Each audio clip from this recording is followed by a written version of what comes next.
지난 시간에 대무신앙이 부여 대소왕의 목을 베어 할아버지와 아버지의 원한을 갚아준 이야기를 들려드렸었죠. 대소왕의 사망 이후로 부여는 내분이 일어났는지 주요 왕족의 이탈이 확인됩니다. 그로부터 두 달 뒤인 서기 22년 4월 부여 대소왕의 동생이 갈사수라는 강가로 가서 나라를 세우고 왕을 칭한 것이었습니다. 그는 부여 금화왕의 막내 아들로 역사책에는 그의 이름이 전해지지 않습니다. 그는 자신의 형인 대소왕이 전사하자 나라가 장차 망하게 될 것을 알고 따르는 사람 100여 명과 함께 압록곡에 이르렀습니다. 이때 이 지역을 다스리던 해두국의 왕이 사냥하러 나온 것을 발견하고 그를 죽이고 그의 백성들을 빼앗아 이곳에 도읍하여 갈사국이라는 나라를 세웠다고 합니다. 참고로 이 갈사국 왕의 손녀가 대무신왕과 결혼하여 호동왕자를 낳았다고 합니다. 이때 일어난 내분으로 나라가 불안정해졌는지 부여 왕족의 이탈 사건이 또 발생합니다. 다시 3개월 후인 서기 22년 7월 부여 왕의 사촌 동생이 나라 사람들에게 일러 말하였습니다. 우리 선왕이 돌아가시고 나라가 망하여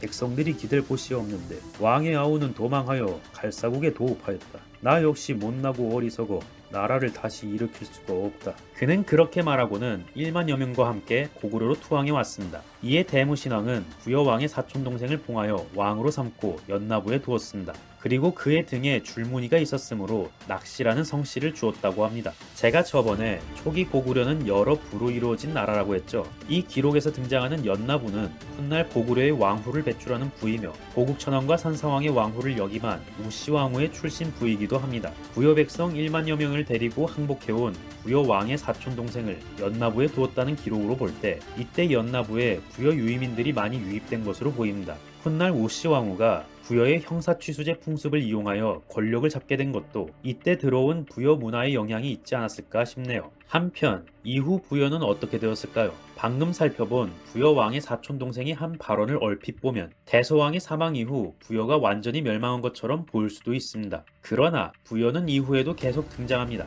우선 삼국사기에서는 훗날 6대 태조대왕 시기에 부여가 고구려에 공물을 바쳤으며 태조대왕이 부여에 방문해서 유화 부인의 사당인 태오묘에 제사를 지냈다는 기록이 확인됩니다. 참고로 동명성왕 시기에 유화 부인이 세상을 떠나자 동부여 금화왕이 그녀의 사당을 지어주었다고 했었죠. 그러므로 태조대왕 시기에 등장하는 부여는 대무신왕과 맞붙었던 대소왕의 동부여입니다. 아마도 태조대왕 시기쯤 되면 고구려가 부여보다 우위에 있게 된 것으로 보이네요. 이후 후한서, 삼국지 등의 중국 기록에서도 부여가 중국 왕조와 교류했던 정보가 확인되다가 서기 3세기경 선비족의 침입 이후로 점차 몰락의 길을 걷게 됩니다. 그리고 서기 5세기경이 되면 고구려 광개토대왕의 동부여 정벌과 물길의 침입을 겪으면서 부여는 완전히 역사 속에서 사라집니다. 이렇듯 대무신왕의 정벌 이후에도 부여는 오랫동안 존재한 것입니다. 그렇다면 앞에서 살펴본 부여 왕의 사촌 동생이 대소왕의 사망 이후 나라가 망했다고 발언한 내용은 어떻게 봐야 할까요? 사실 이건 그렇게 이상한 일이 아니에요. 실제로는 나라가 망하지 않았는데도 나라가 망했다고 기록된 사례가 많거든요. 대표적으로 서기 5세기경 고구려 장수왕에 의해 백제 수도 한성이 함락되고 백제의 계로왕이 살해당한 사건이 있었는데 일본의 역사서인 일본 서기에서는 이 사건을 기록하면서 이때 백제가 멸망했다고 표현했습니다. 그러나 실제 백제는 한성 함락 이후에도 수도를 웅진으로 옮기고 오랫동안 살아남았죠. 즉 고대 기록 속 나라가 망했다는 표현은 실제 국가의 완전한 소멸과는 상관없이 나라 사정이 어려워진 상황에서도 쓰일 수 있는 것입니다. 그래서 앞으로도 삼국사기 기록을 읽다 보면 나라가 망했다고 기록되었는데도 그 나라가 여전히 존재하는 경우가 종종 나타날 건데 그때마다 이렇게 이해하시면 될 거예요. 자, 다시 이야기로 돌아가겠습니다. 서기 22년 10월에는 대소왕의 목을 벤 장수 괴유가 세상을 떠났습니다. 괴유가 죽기 전 그의 병세가 매우 위중하니 대무신왕이 친히 가서 그의 안부를 물었다고 합니다. 이때 괴유가 왕에게 말하기를 신은 분명히 미천한 사람으로서 여러 차례 두터운 은혜를 입었으니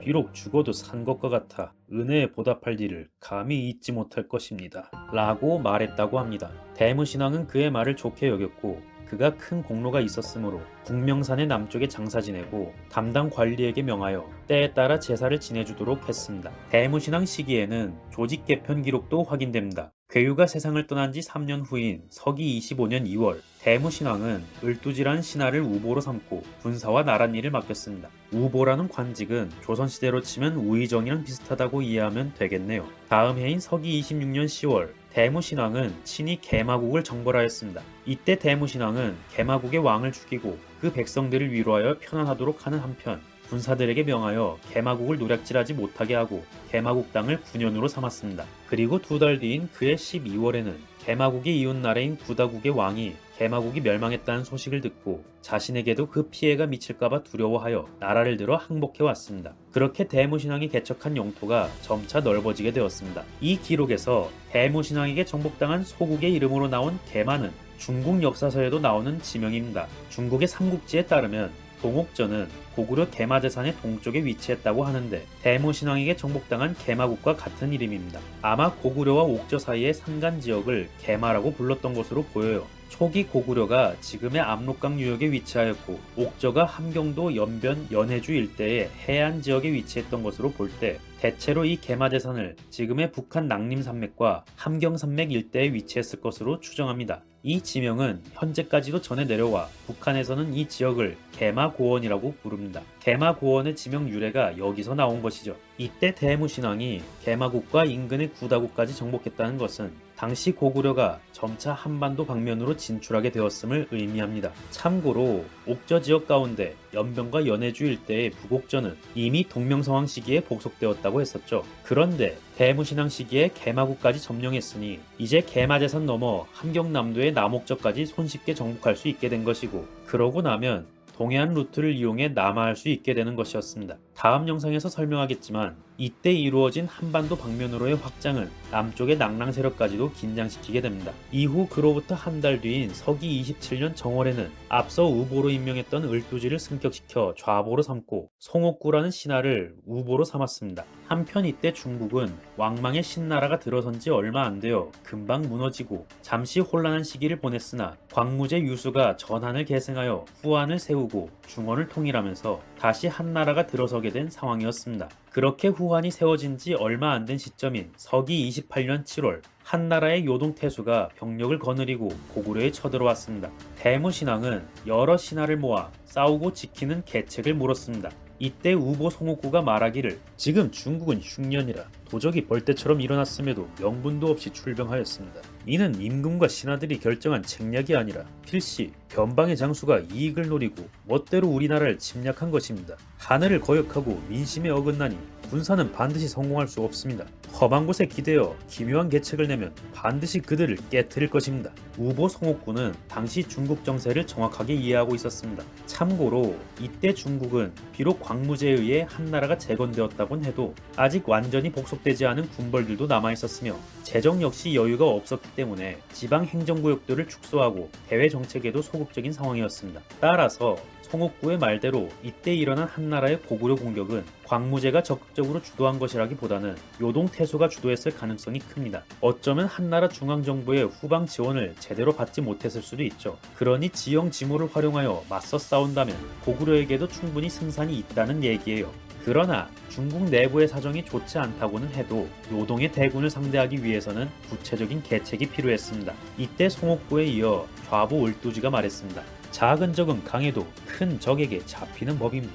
신이 대왕의 병력과 한나라의 병력 가운데 어느 쪽이 더 많을지 헤아려 보건대 꾀로서 칠 수는 있으나 힘으로 이길 수는 없습니다. 대무신앙이 을두지에게 물었습니다. 꾀로서 친다는 것은 어떠한 것인가? 지금 한나라의 병력은 멀리서와 싸우고 있는데 그 날카로운 기세를 당해낼 수 없습니다. 대왕께서는 성을 닫고 굳게 지키다 그 군사들이 약해지기를 기다렸다가 나가서 공격하시면 됩니다. 대무신앙은 을두지의 말이 옳다고 생각하고 위남성에 들어가 굳게 지켰습니다. 그러나 수십 일이 지나도록 한나라의 병력은 좀처럼 물러날 기색이 보이지 않았습니다. 성 안의 물자는 바닥나고 병사들도 모두 지쳐있는 상황. 대무신앙은 서둘러 이 위기를 해결하기 위해 을두지에게 물었습니다. 형세가 지킬 수 없는 지경이니 어찌해야 하는가? 신에게 계책이 있습니다. 한나라군의 포위를 풀게 할 을두지의 계책은 과연 무엇일까요? 한나라 대군에 맞선 을두지의 활약은 다음 영상에서 이어집니다.